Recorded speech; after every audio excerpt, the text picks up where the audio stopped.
আজকে এপ্রিল মাসের 2 তারিখে যারা ওমান থেকে বাংলাদেশে আপনারা রিয়াল পাঠাবেন বা স্বর্ণ ক্রয় করবেন, কোন এক্সচেঞ্জে কত টাকা রেট পাবেন, কোন ক্যারেটে কত টাকা রেট পাবেন, বিস্তারিত তথ্যগুলি জেনে নিতে পারবেন।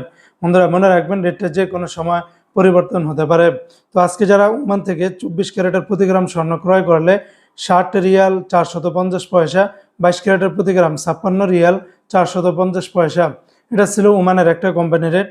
অপরদিকে ওমানের আরেকটা কোম্পানিতে 24 ক্যারেটের প্রতি গ্রাম 57 রিয়াল 818 পয়সা, 22 ক্যারেটের প্রতি গ্রাম 53 রিয়াল 2 পয়সা, 21 ক্যারেটের প্রতি গ্রাম 50 রিয়াল 937 পয়সা, 18 ক্যারেটের প্রতি গ্রাম 43 রিয়াল 363 পয়সা। এই রেটগুলোর সাথে ভ্যাট ট্যাক্স মেকিং চার্জ কোনো কিছুই যুক্ত করা হয়নি। তাছাড়া ওমানে আরও বিভিন্ন কোম্পানি আছে, এক একটাতে রেটটা ভিন্ন ভিন্ন হতে পারে। আজকে যারা ওমান থেকে 1 রিয়াল বাংলাদেশে পাঠাবেন, ওমানের সকল এক্সচেঞ্জগুলোতে 317 টাকা 25 পয়সার ভিতরে পাবেন। বন্ধুরা, রেটটা যে কোনো সময় পরিবর্তন হতে পারে।